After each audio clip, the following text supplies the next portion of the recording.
Feel করি, কিন্তু আমারও তো কত অনেক কনস্ট্রেন্ট আছে যে কিছু কিছু জিনিসের ভ্যাট ইস্যুতে, কিন্তু ব্যবসায়ীরা আবার যত পার্সেন্ট বেড়েছে তার বেশি পার্সেন্টে আবার একটা ম্যাগনিফাই করে বলতে দাম বেড়ে গেছে, বিস্কুটের দাম বেড়ে গেছে, বিস্কুট 200 টাকার উপরে হলো আমরা বলছি, অন্য বিস্কুট উপরে। যাই হোক, এইটা ব্যবসায়ীদের সাথে কথা হচ্ছে পরশুদিন, একটা বড় ইস্যুতে কমার্স সেক্রেটারি আমরা বসবে।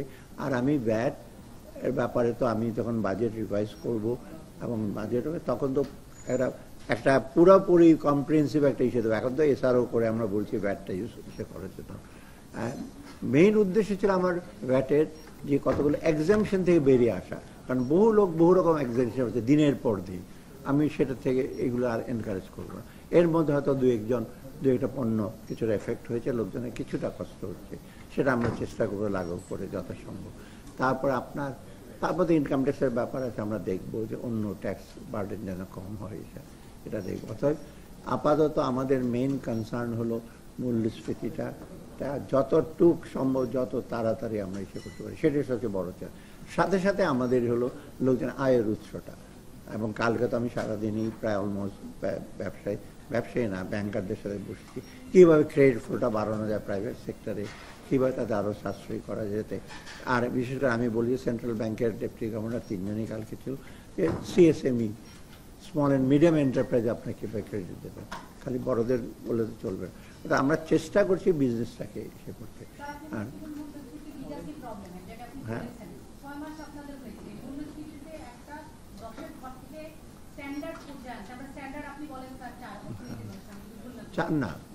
চার হয় না, 5 একটা আইডিয়াল। আমরা আর 2-3 মাস অপেক্ষা করে, কারণ আমি বলি যে কোনো ইন্ডেক্স যখন উঠতে থাকে ওটাকে আনলেস কোনো ডিজাস্টার হ্যাপেন না করে, যেমন শেয়ার মার্কেটে ধর করে উঠছে, চুরিদারের ফলে একটা 4-এ নেমে গেছে, কিন্তু মূল্যস্ফীতি তো উঠেছে ডিফারেন্ট কারণ আছে, বিভিন্ন কারণে তো উঠেছে। আপনার টাকার সরবরাহ বেশি ছিল, লোকের হাতে টাকা ছিল, তারপর সাপ্লাই চেনটা অনেক রকম ব্রোকেন হয়েছে। ওটা নামিয়ে আনতে জোর করে তো নামিয়ে আনা যাবে না, ওই অ্যাড্রেসগুলি করতে হবে। সাথে সাথে কিছু কিছু ব্যাপার আছে, শুধু ইকোনমিক রিজন না, সাপ্লাই সাইডও না, মনিটারি পলিসিও না, আবার আমার সরবরাহ ছাড়াও কতগুলো ওভারঅল কন্টেক্সে মূল্যস্ফীতিটা কমানো।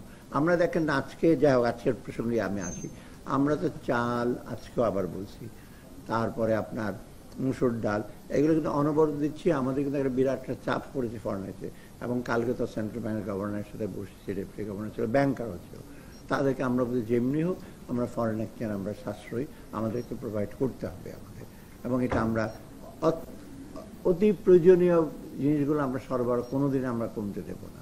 এর মধ্যে চাল একটা, ডালটা একটু টেম্পোরারি, মুসুর ডাল, সয়াবিনটা মোর ইম্পর্টেন্ট, তারপরে আপনার আর অন্য অন্য যে জিনিসগুলো আছে সেগুলো আমরা, সার বিশেষ করে আমাদের একটা বড়, এই যে বড় আসবে, বড়রা কিন্তু আমাদের অনেক সারের প্রয়োজন আছে। তারপরে আপনার এই জ্বালানি, এলএনজি, এবং জ্বালানি বন্ধ হয়ে গেলে শুধু আপনার ইলেকট্রিক লাইট জ্বলবে আপনার 1200, সেটা না, ব্যবসা বাণিজ্যটা সবচেয়ে বেশি।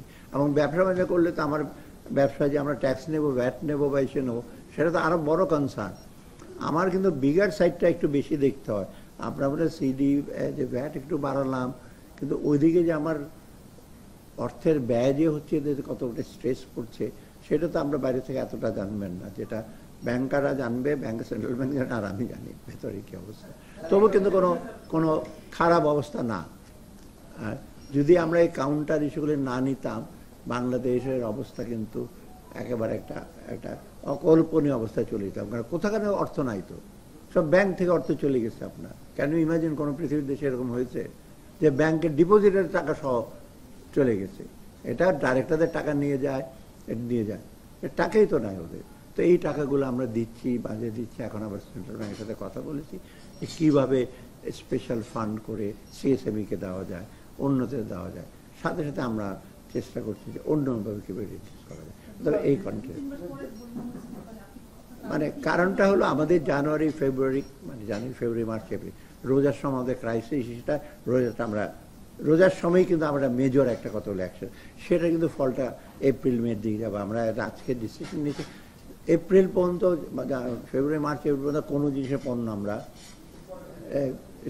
এসে দেবো না। এই জন্য তো আজকে চাল, ডাল, সার, এবং অত্যাবশ্যক কতগুলো জিনিসপত্র আমরা বলে দিতেছি, এখন ডেইলি কিন্তু দেওয়া হচ্ছে। এবং এটা নিয়ে ফরেন এক্সচেঞ্জ কী করবে, প্রাইভেট ব্যাংকের সাথে আমি বসেছি, তারা বলছে এখন থেকে আমাদেরকে হেল্প করবে। এটা শুধু আর সরকারি ব্যাংক না, অন্য তারাও দিল হেল্প আস। অতএব এই যে আপনি বলছেন যে এপ্রিলে আমরা দেখব যে জানুয়ারি, ফেব্রুয়ারি, মার্চ, এপ্রিলে এটা যেগুলো অ্যাকশনটা নেব, তখন আপনার কিছুটা হয়তো ইম্প্যাক্ট আসবে। সেটা সেন্ট্রাল ব্যাংকের থেকেও একটা ইস্যু আসছে যে আমরা হয়তো কিছুটা আমরা মডারেটিং, আমরা জুন মাসে গেলে হয়তো আমরা আইডিয়াল সিচুয়েশন যদি 6, 7, 22-এ যেতে পারি, এটা বেটার হয় আমাদের জন্য। অনেকে আমরা শ্রীলঙ্কার সাথে তুলনা করেন, টক শোতে আমি দেখি বহু কিছু। শ্রীলঙ্কা আর বাংলাদেশ এক না। শ্রীলঙ্কার economic disaster was not that big.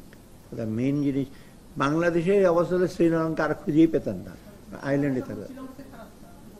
যখন আমরা ইনহেরিট করেছি না, এখন যে ব্যাংকিং অবস্থা, যে অবস্থায় কী করে এখন মাত্র 12টা ব্যাংক ফাংশনালি ইফেক্টিভ, আর বাকিগুলো ব্যাংকে যে 60টা ব্যাংকের মধ্যে বাকিগুলো তো খুঁড়ি করে, এটা কোনো দেশে হয়েছে কোনোটা?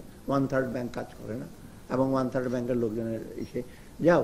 শ্রীলঙ্কাটা এ লিটল বিট ইজিয়ার।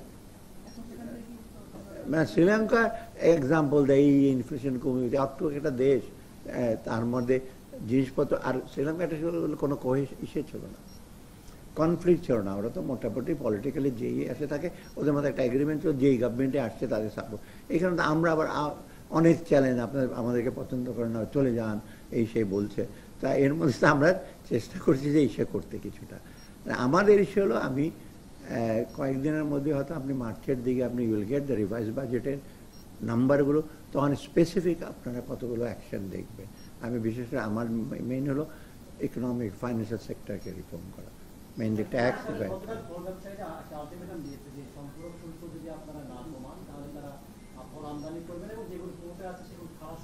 সেটা ওদের ব্যাপার, এটা এখন আমি এই ব্যাপারে আমার কোনো আর অ্যাকশন নেই। রমজান মাসে দেখা যায় ফল আমদানি, খেজুর তো আমরা আমদানি করছি, খেজুর তো আমরা দিয়ে দিচ্ছি তো। হ্যাঁ, খেজুর অলরেডি বহু আগে ইসে করে দেওয়া হচ্ছে, শুল্ক 0 করছে, পারমিশন দেওয়া হচ্ছে।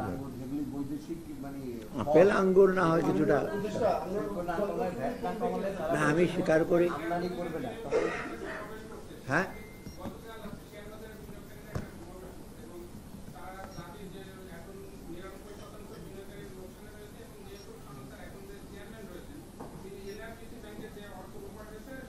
সেগুলো তারা বলুক, আমিও জানি তাদের একের পার্সপেক্টিভে বলবে, এবং যারা লস করেছে তাদের প্রতি সিম্প্যাথি ডেফিনেটলি। 30-40 টাকা লস করে, কিন্তু সেটা এই নতুন চেয়ারম্যানের কাণ্ড না। ওই যে আগে যাদেরকে দেখেছেন, যেসব চেয়ারম্যান যারা কীভাবে টাকা নিয়েছে, সুকুক ব্যান্ডের ইসেতে 3000 কোটি টাকা নিয়ে চলে গেছে।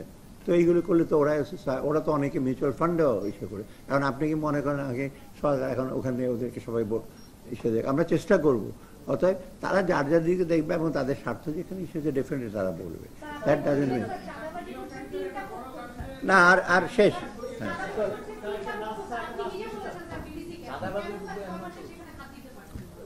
সেইটা